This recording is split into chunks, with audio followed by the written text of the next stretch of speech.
Hi there gorgeous! In today's video I'm putting the newly released Estee Lauder Double Wear Stay in Place Matte Powder Foundation to the test.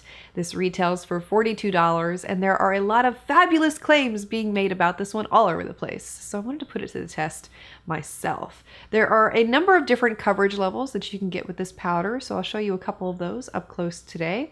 And I've also conducted a 3-hour check-in and an 8-hour wear test, so you can see just how well or how badly this foundation wears throughout the day. Is it everything we expect or not? Before we get started, if you're interested in what's on my eyes, I'll have the full tutorial listed and linked for you below. My lashes will also be listed and linked for you below. This is a powder foundation. You can use it one of two ways, either by itself on the skin as a simple powder foundation with nothing else, or you can layer it over the top of a liquid foundation as a setting powder to help extend the wear time of a foundation.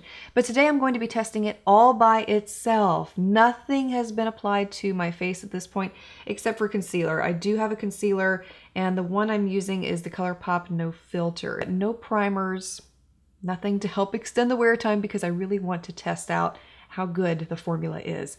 They offer 41 different shades with this new powder foundation from Estee Lauder, and you can get anywhere from sheer coverage, medium coverage, to full coverage with it, depending on how you are applying it. And they do have some tips here that they give for achieving each of those levels. So I'm going to try it on one side of my face with medium coverage and then on the other side with full coverage. Shade that I'm using, by the way, is Cool Bone 1C1. When you open the container, that's what it looks like. And I believe they have a sponge in here, if I'm not mistaken, somewhere. Okay, there we go. Underneath the foundation.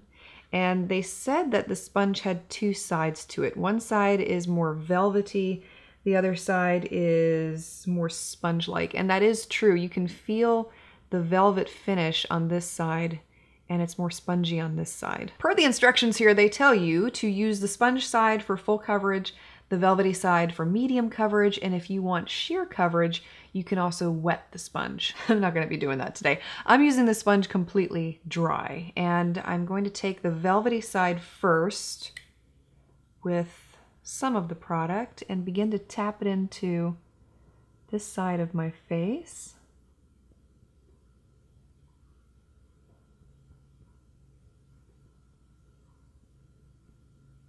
Well, it's going on very nicely so far. I have had a problem with Estee Lauder in the past with color match. That's why you've never seen me use the Double Wear foundation, is because I cannot find a color match in that line. It's next to near impossible. I haven't tried it recently though, and I know they've come out with some new formulas, so it may be worth going back and trying it again. But that was one of the things that concerned me the most about trying this powder foundation was, is it going to match me? It is providing beautiful coverage with that velvet side of the sponge. I would consider it more medium coverage on this side, based on what I'm seeing so far. It blurred my pores and it covered up my little friend too. You notice this guy, he's been hanging out with us a lot lately. So far I'm liking it. So we'll flip the sponge over using the sponge side this time, and we will apply it in a more fuller coverage fashion over here. Now I'm not really sure how a different texture of sponge would change the way the powder foundation applied. That's a foreign concept to me. I guess that if it was more velvety, it wouldn't hold on to as much product. So maybe that's why they're saying you'll get fuller coverage with the sponge compared to the velvet side. But this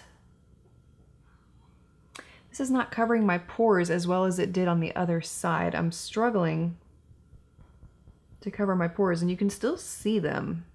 Well, that is the fuller coverage side, and it does appear to be slightly more fuller coverage, but you can still see my pores very clearly, as opposed to the side over here where I use the velvety finish sponge. And I'll come in closely here so you can see what I'm seeing. Pores, right? No pores. The finish is beautiful, I'll give it that. Again, I like this side a little better than this side. My face looks a little darker compared to my neck. In the viewfinder, it's not so noticeable, so I'm not sure if it's going to come across or not. We'll see in sunlight how this looks. But yeah, I'm hoping this doesn't oxidize. You wouldn't think so, but stranger things have happened. So I'll test this out in sunlight to see how it looks and how I feel about it there, because I feel like that is a true test for a foundation too. And then we'll wear it all day, see how it lasts. I wanted to see this foundation in sunlight because under studio lights, it looks a little dark on my face. But you know, sunlight does not lie, so yeah, that's the studio lights were accurate this time. Sometimes they're not, but you can probably see it too if you look at my skin. But let me tell you this also. I haven't even had this foundation on for 3 hours yet. It's only been 3 hours. I'm already seeing shine. I mean, that's a bit crazy at this price point. I got drugstore powders that'll last longer than 3 hours. I mean, really. I got drugstore powders that'll go up to 18 hours. I mean, so far I'm not inspired. I'm not having so much confidence in this powder foundation today. It's only been 8 hours right now. I didn't even take this powder foundation as long as I would have liked to have because of how badly it was breaking down so early in the process. I don't like this foundation for 2 reasons. One, pretty obvious, the color. It's not a color match. When you're out in sunlight with this powder, it looks like a mask. It's very noticeable between my face and my neck that the powder is much darker, so I thought I was going to be able to find a match. I thought the powder might be different compared to the liquid foundation. That's not the case. And the shine factor, my gosh. Oh, this is horrible.